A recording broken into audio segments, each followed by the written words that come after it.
இவங்க 2 பேரையும் பிரிச்சு அவங்க சந்தோஷத்தையும் பிரிச்சு நீ இங்க இருந்து போகணும்னு நினைக்கிறியா?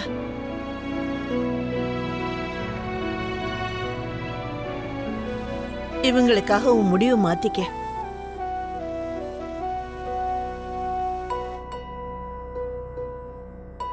Please aunty.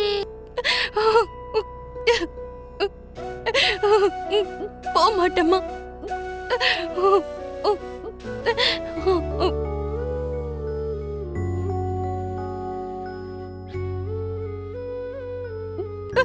நான் எங்கேயும் போக மாட்டேன்.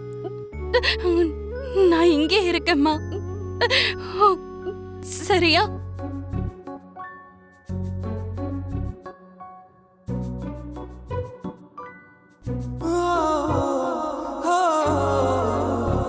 நிஜமா?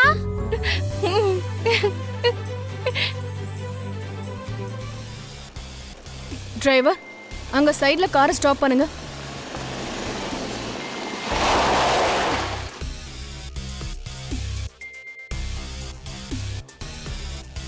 ஹலோ பாஸ்கர்.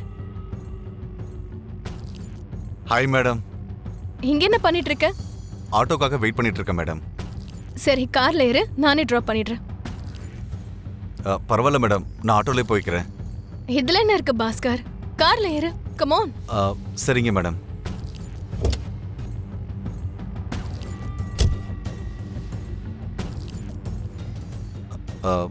மேடம், லக்கி பாப்பா எப்படி இருக்கா மேடம்? யாரும் இல்லாத ஒரு அனாதையா இன்னும் எவ்வளவு நாள் தான் இருப்பா சொல்லு? ஏன் மேடம் அப்படி சொல்றீங்க? மித்ரா அவளுடைய சொந்த அப்பா இல்ல, அந்த ஃபேமிலியும் அவளோட சொந்த ஃபேமிலி இல்ல. இப்ப அவளுக்கு அந்த விஷயம் தெரியலனாலுமே அவ ஒரு அனாதை தானே. குறைஞ்சபட்சம் அவ அம்மா யாருன்னு தெரிஞ்சாலாவது நல்லா இருந்திருக்கும். ஆமா, லக்கியோட அம்மாவை பத்தி ஏதாவது தெரிஞ்சுதா? நாங்க இந்த ஊருக்கு வந்த அன்னைக்கு எதர்ச்சியா ஒரு கார்ல போறத நான் பார்த்தேன் மேடம். அப்படியா? ஆனா பார்த்து பேசுறதுக்குள்ள அந்த கார் கிளம்பி போயிடுச்சு மேடம். அதுக்கப்புறம் பார்க்கவே இல்லை. பெத்த பொண்ணை இங்க அனாதையா விட்டுட்டு கார்ல சுத்திட்டு நல்ல காஸ்ட்லியான லைஃப நல்லா என்ஜாய் பண்ணிட்டு இருக்கான்னு சொல்லு.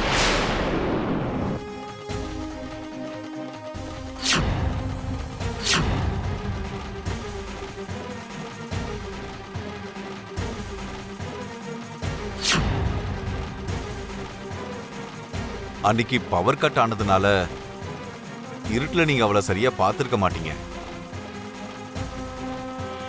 அதுக்கப்புறம் அவளை ஹாஸ்பிட்டல் நீங்க தானே சேர்த்தீங்க.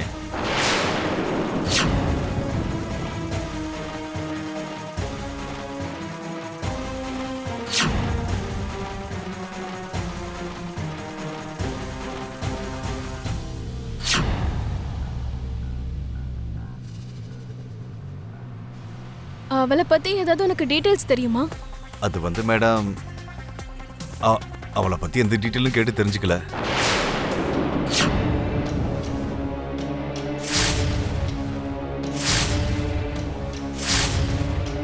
இது எனக்கு ரொம்ப தெரிஞ்சவங்க போடுற டீ மாதிரியே இருக்கே. சாரி மேடம், எப்பவும் கஷ்டப்படுற மனசுள்ளவ கொஞ்ச நேரம் கூட சும்மா இருக்கவே மாட்டா. என் மருமகளும் அப்படிதான் பாஸ்கர். அவளுக்கும் வேலை செய்யாம இருக்க சுத்தமா பிடிக்காது. எப்போ ஏதாவது ஒரு வேலை அவ பார்த்துக்கிட்டே இருப்பா. மேடம், குவார்டர்ஸ் வந்துருச்சு, நான் இறங்கிக்கிறேன் மேடம். டிரைவர், வண்டிங்க நிறுத்துங்க. மேடம், வரேன் மேடம்.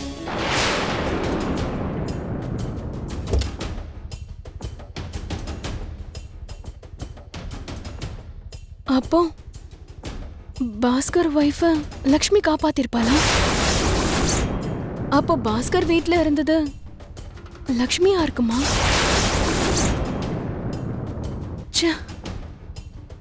சீமந்து அன்னைக்கு அவன் முகத்தை என்னால சரியா பார்க்கவே முடியல. இல்லனா என்ன ஏதுன்னு அப்பவே தெரிஞ்சிருக்கும். லக்ஷ்மி போன பஸ் ஆக்சிடென்ட் 5 வருஷத்துக்கு முன்னாடி நடந்தது. எல்லாமே மேட்ச் ஆகுது. அப்போ லக்ஷ்மி தான் லக்கியோட அம்மாவா? இந்த குழந்தை பார்க்க அப்படியே என் மருமக மாதிரியே இருக்கு பாஸ்கர். இந்த மூக்கு முகம் பார்க்க அப்படியே இருக்கா. லக்ஷ்மியோட பொண்ணுதான் மித்ரா கிட்ட வளர்ந்துட்டு இருக்காளா?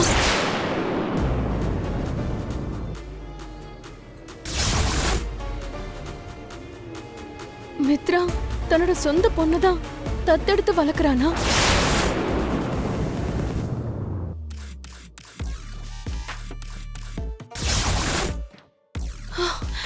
இதெல்லாமே என்னுடைய சந்தேகம் மட்டும்தானா? இல்லனா அதான் உண்மையா இருக்குமா? இதோ இத அங்க இந்த மாதிரி எழுதணும். இது இப்படிதான் எழுதணுமா? எங்க ஜானு டீச்சர் இப்படிதான் சொல்லி கொடுத்தாங்க.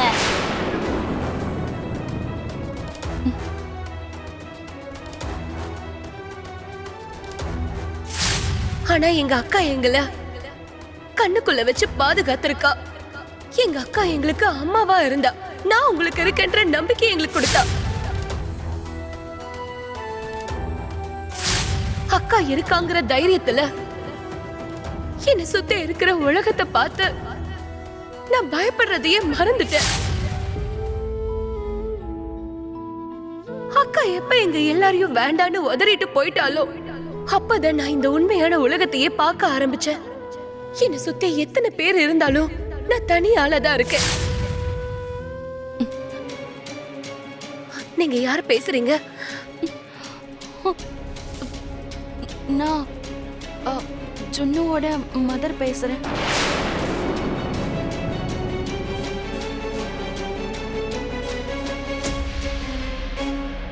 உங்களோட வாய்ஸை எங்கேயோ கேட்ட மாதிரி எனக்கு தோணுது.